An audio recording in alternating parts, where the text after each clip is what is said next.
Good morning, and thanks for joining us for our March Colorado River Basin water supply briefing. I'm Cody Mosier, a hydrologist here at the Colorado Basin River Forecast Center. All right, today we're going to talk about soil moisture conditions, review precipitation, and look at snowpack conditions. These are the primary drivers of water supply forecasts and the water supply outlook. We're going to look at the typical error associated with our March water supply forecasts, and then take a look at the precipitation forecast and the weather forecast in general for the next couple weeks, and then open it up for questions if there are any at the end. You can also type your questions into the question box within the webinar interface. This webinar is being recorded, and it will be available as well as the slides on our webpage shortly after the presentation. All right, here we're looking at our hydrologic model soil moisture conditions back in November of 2023.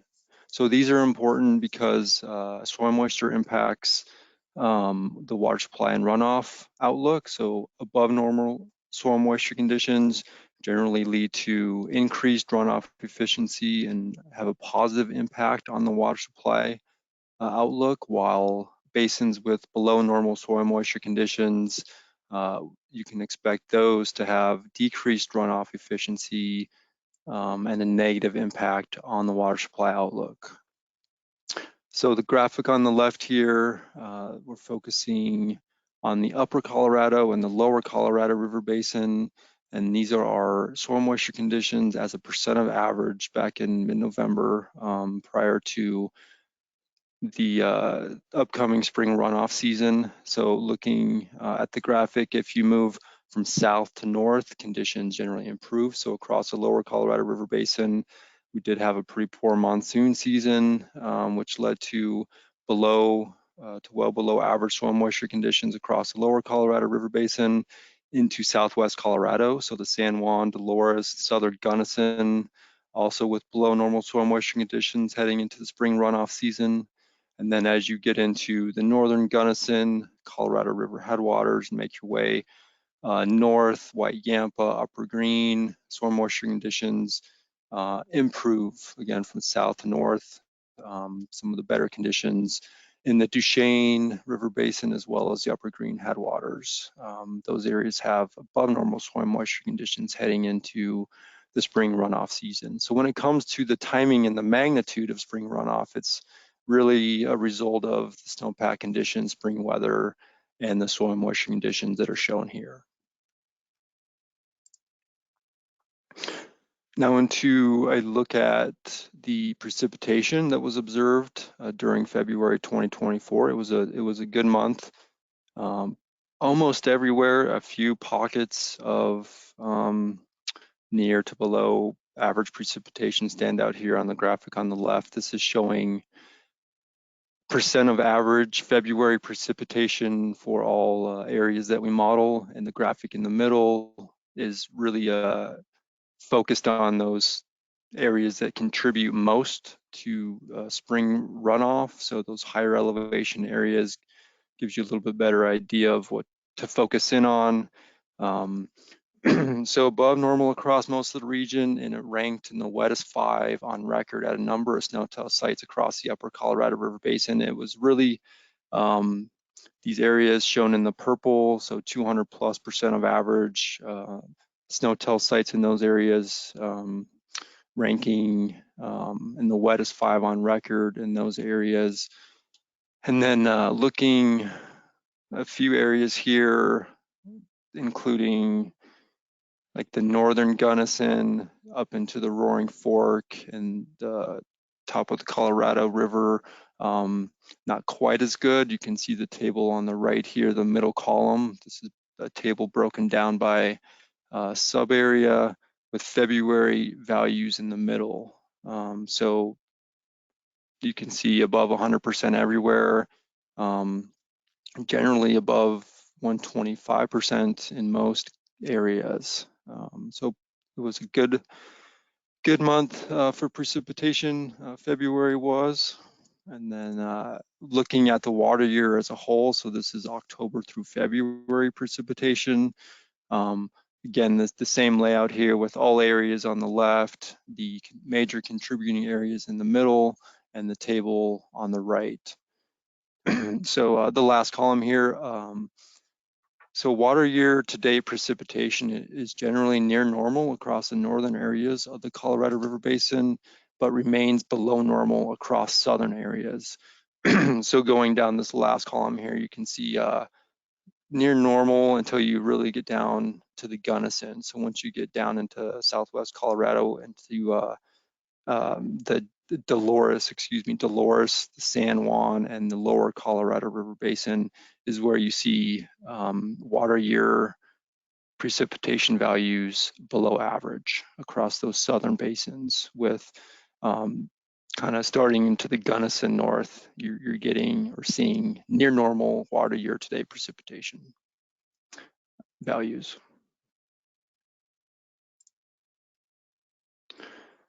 Now looking at March 1st snowpack conditions, so the graphic on the left, we're showing NRCS SNOTEL stations. Those are the squares as a percent of median. The shaded areas for those major contributing areas for our hydrologic model snow, also shown on this graphic.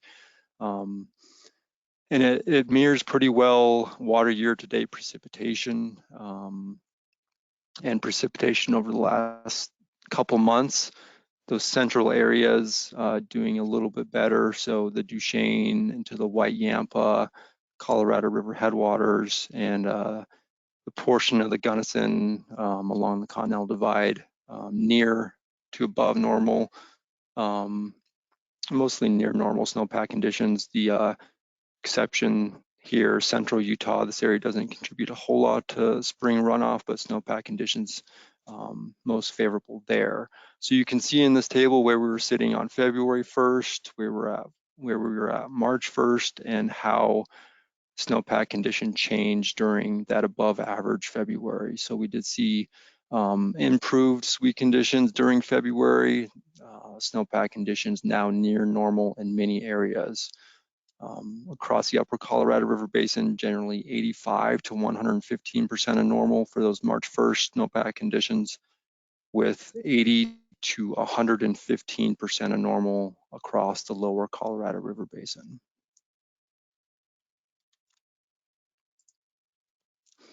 Here we're looking at the upper Colorado River Basin snowpack evolution since the beginning of the water year. So we've been tracking below normal pretty much all season. We're not looking so good on January 1st, just about 60% of normal, but it's been a pretty good January and February when it comes to moisture. And as of early March, we're right around normal when we're looking at snowpack above Lake Powell as a whole. And we can see typically this dashed line is showing the 1991 through 2020 historical kind of normal snowpack accumulation. So peaks around mid-April. So we have roughly about a month and a half left in the normal snowpack accumulation season.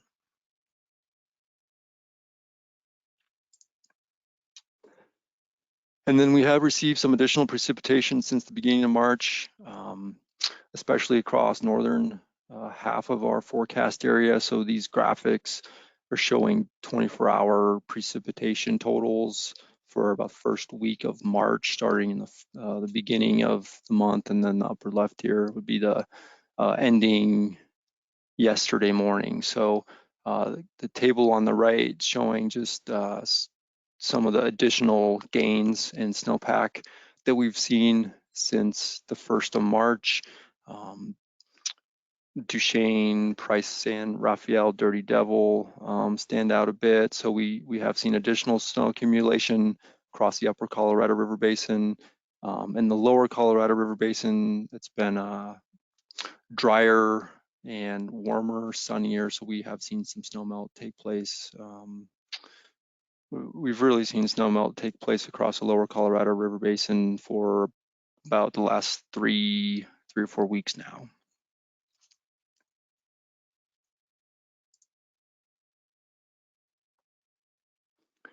This is an overview of our Upper Colorado River Basin March 1st water supply forecast. So the graphic on the left here showing all Upper Colorado River Basin water supply forecast points that we issue. And the table in the middle, this is a select group of locations that we're showing. This is broken down by sub-basin within the Upper Colorado. So Lake Powell, our March 1st forecast, 5 million acre feet, or this is 78% of the 1991 through 2020 percent of average. We'll get into some of the specific points in some future slides here. This is just a summary. So better conditions across those central areas here, really where that precipitation, snowpack accumulation has done the best. And then as you move north into the upper green and south into southwest Colorado, conditions aren't as good in those areas.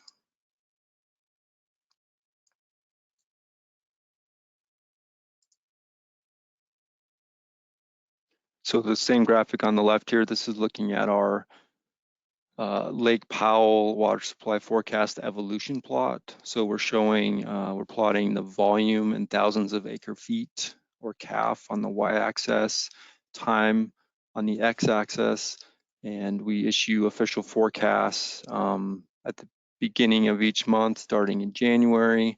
You can see where we're sitting January 1st, and we've trended upwards due to above average January, February precipitation. So again, the March 1st forecast at Lake Powell is 5,000 CAF, or this is also equal to 5 million acre feet, which is 78% of average. And this is a probabilistic forecast, so we provide a range of values.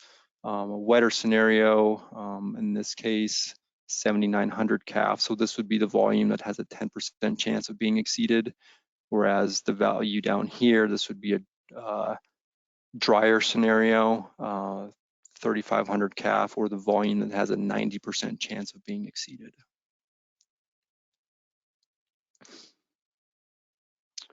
Now we're going to step through some sub areas within the Upper Colorado River Basin, starting with the upper green.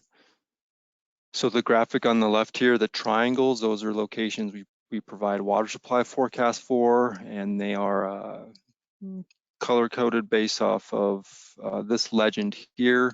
So a lot of oranges, that's 70 to 90% of average. These are April through July forecasts. We're also showing on this graphic our March 1st model snow from our hydrologic model. This is percent of normal, the same color scheme there. So looking at Fontenelle here, so if you look upstream of Fontenelle, not doing quite as good as you move south into the Wyoming range and the north slope of the Uintas. These areas contribute to Flaming Gorge, so a little bit better snowpack conditions there. And then we're showing the evolution plot in the upper right. So our March 1st forecast, 81% of average, 780,000 acre feet, which is a pretty good increase since the 1st of February, which was 680,000 acre feet. And the bottom right, this is showing our hydrologic model snow. So 3 lines here, this dark blue line, this is this year. The light blue line is the median, that 1991 through 2020 median. And then the green is what happened last year. So on January 1st, we were sitting just at 53% of normal, and you can see how much we've gained there over the last couple of months, now sitting about 98% of normal above Flaming Gorge for our hydrologic model snow. Moving into the White Yampa River Basin, so conditions pretty kind of most favorable here. In terms of snowpack conditions, you can see across the entire White Yampa near to above normal snowpack conditions. You see the greens, 100, up to 130% into that cyan color basin wide. So we're focusing the graphics on the right. This would be the Yampa Deer Lodge Park. So our March 1st forecast here is 1,250 calf, which equates to 105% of average. And then our model snow on the bottom right again, early March sitting about 115% of normal in the Yampa River Basin. So forecast ranging 90 to 105% in this area.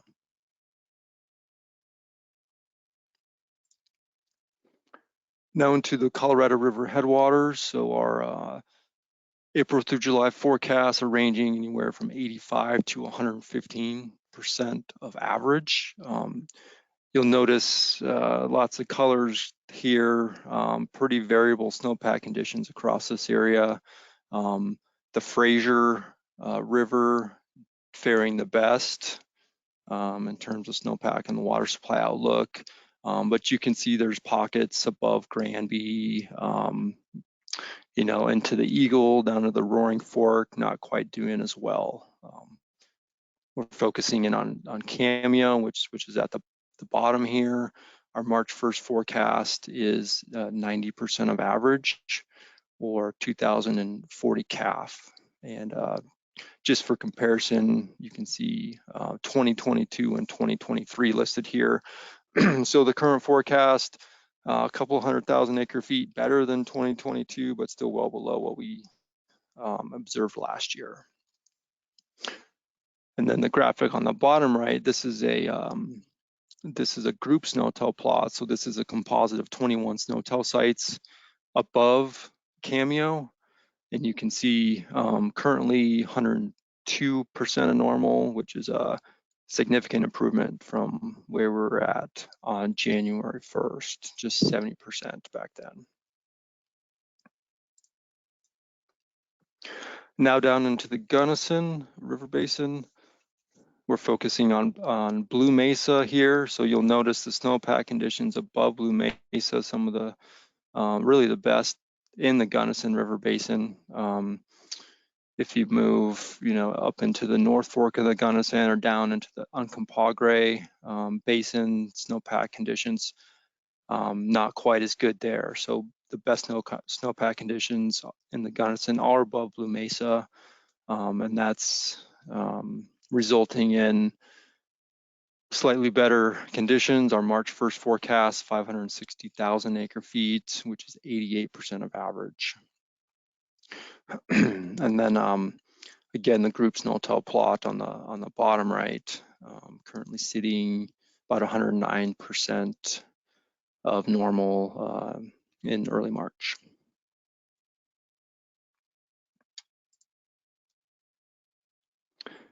Here we're looking at the Dolores River Basin. So now we're starting to get into those areas where the snowpack conditions and the soil moisture conditions are the poorest.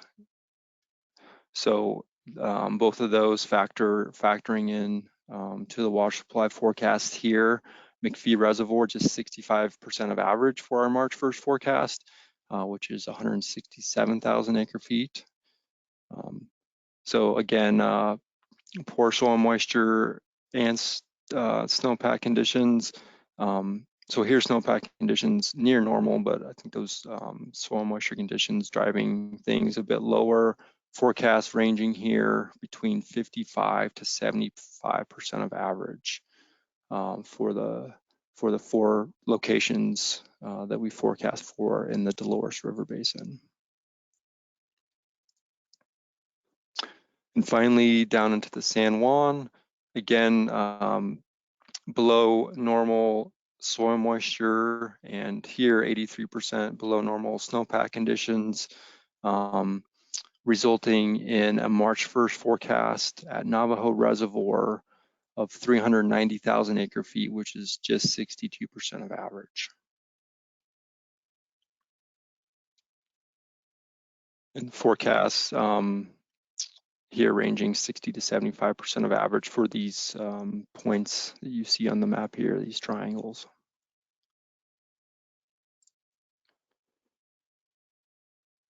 Okay, so this graphic, we're looking at our historical water supply forecast verification for our March 1st water supply forecast, and we're verifying against the April through July seasonal volume. So the dots on the map, here's the legend here. So we're hoping to see purples and blues. Um, And these are areas where we do better. Primarily, they're gauged better. They're primarily snowmelt driven basins, and we know what's going on with diversions and some of the water management.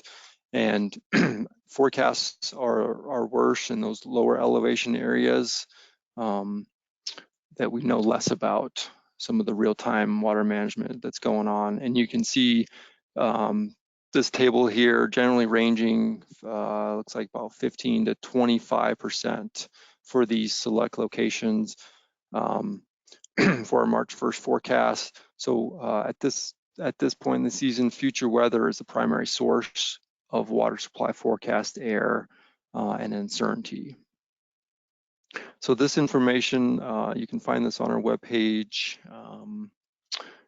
We post it, and feel free to check it out if you're interested in terms of our historical forecast verification.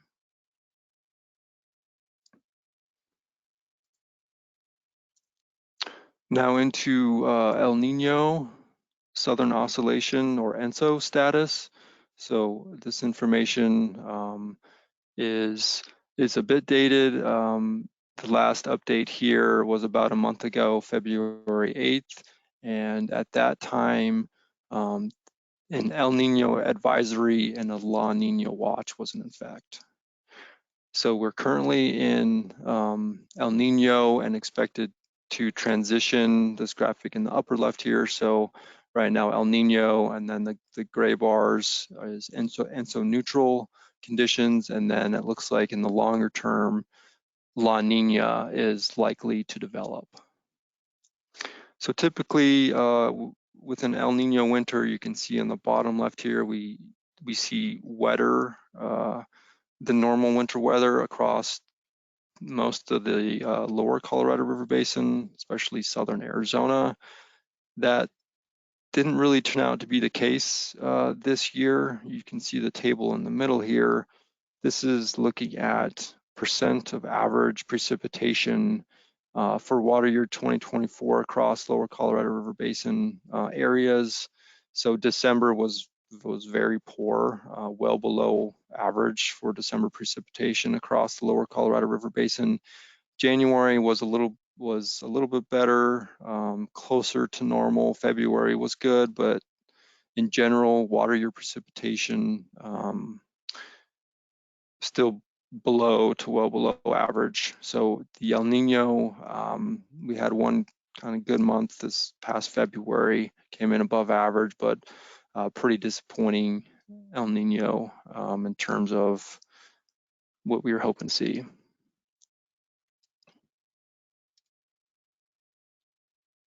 Which gets us into our January through May water supply forecast for the lower Colorado River Basin shown here.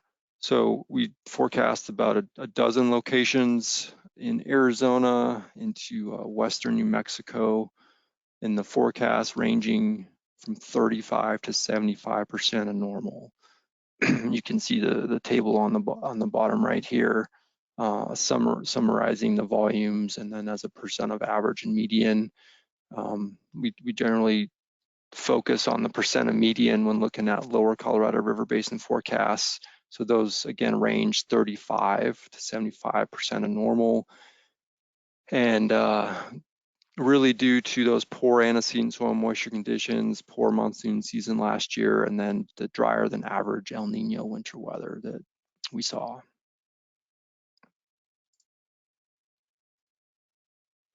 So taking a little bit closer look, this is within the Salt River Basin. We're looking at the Roosevelt here, the evolution plot in the upper right.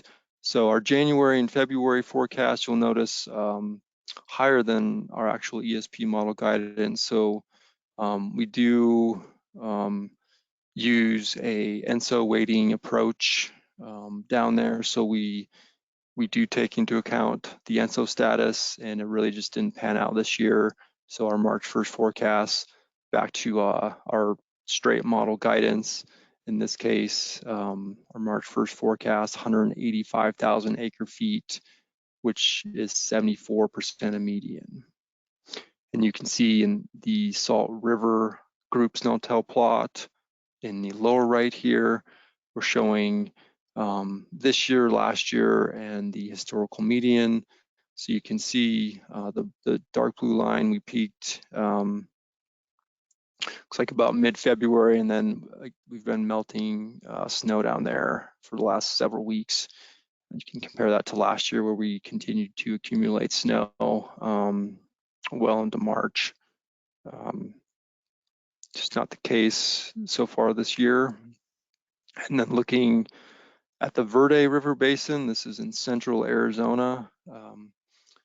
The group snowtail plot in the upper right, you can see just how big 2023 was, where we are at currently, right around normal for this year, peaked kind of early April, have been melting since then, with the hydrograph on the bottom right showing what's been observed, and the gray line is looking at water year 2023. So last year, we just had a lot more snow, about 12 more inches, looks like, on this snow plot. We continued to accumulate. We had a really active March. Not expecting that at this point this season.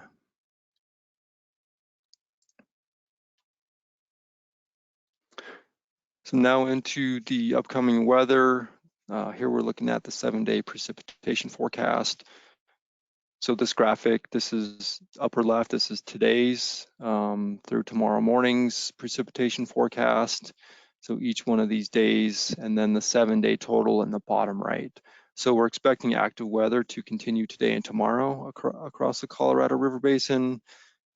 Expecting a break in moisture this weekend, and then unsettled weather is expected to return primarily across the upper Colorado River Basin next week, with 7-day totals here. So across the upper Colorado River Basin, high elevations expecting anywhere from a ½ inch up to an inch, and lower Colorado River Basin 7-day totals up to 1/4 of an inch over the next 7 days.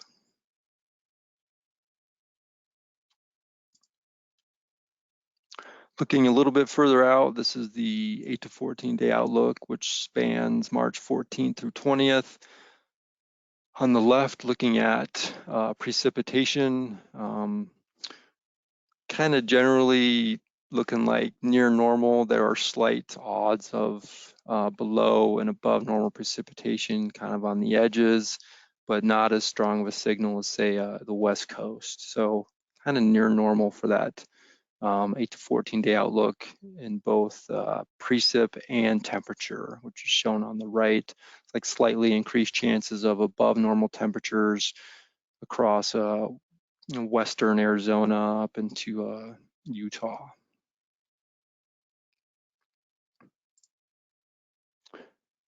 So to summarize, it's above average January and February precipitation.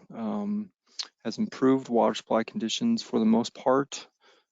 The upper Colorado River Basin soil moisture conditions near above average across those northern areas and below average across southern basins.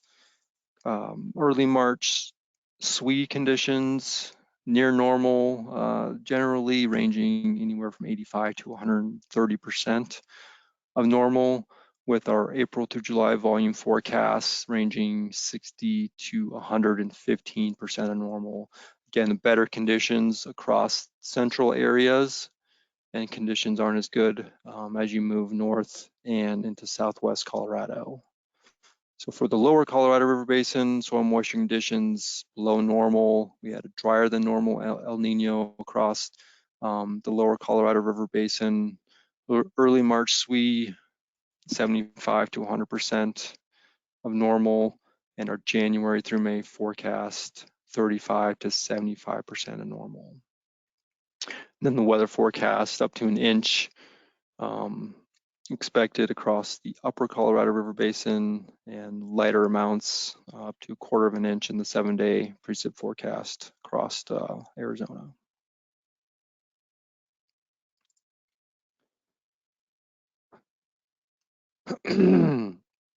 All right, a little bit here on dust on snow. So dust on snow events can advance snowmelt timing, enhance snowmelt runoff intensity, and decrease snowmelt yields.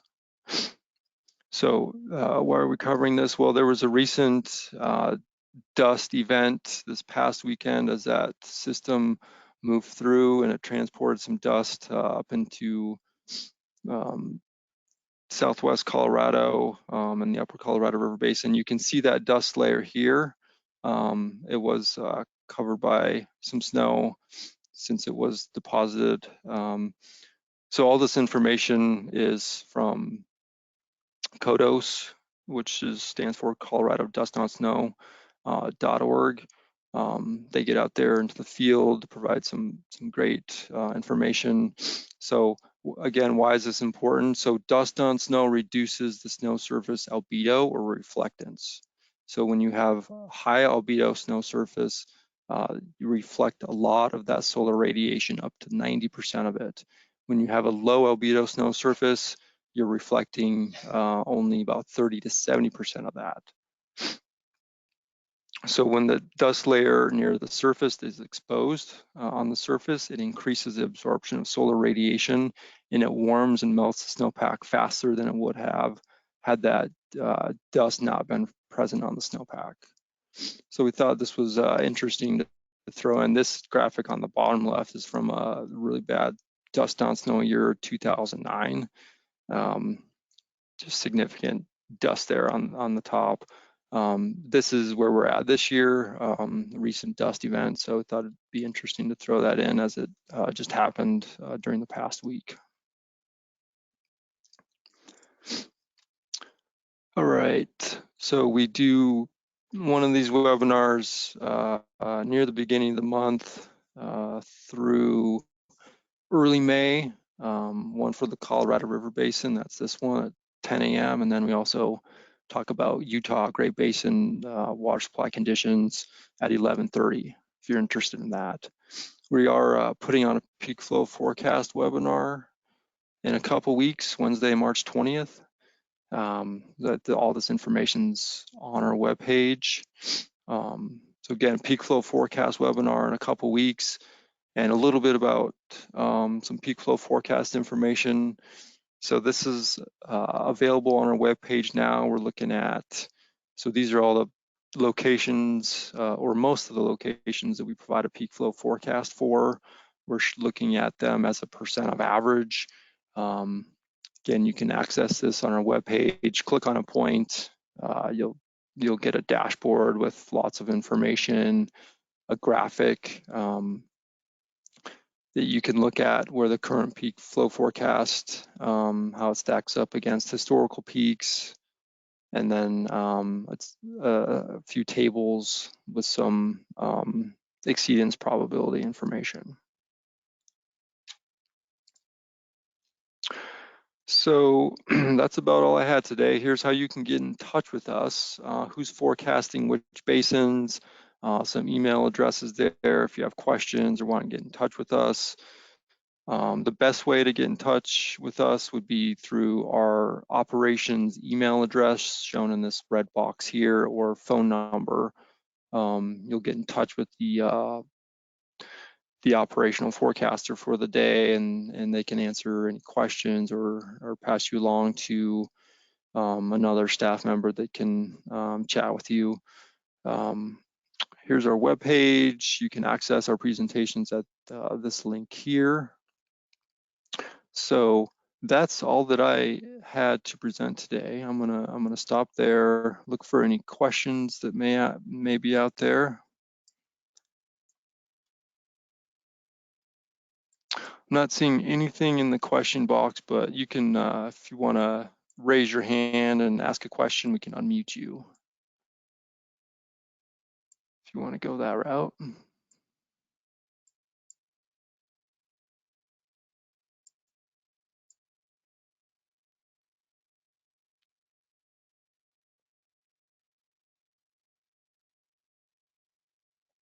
I'm seeing a question from David Edick. Oh, it looks like he just chatted, saying thanks. Thanks for attending, David. Hope to see you next month. And with that, I'm going to sign off. And again, feel free to get in touch with us if you have any questions. Thanks.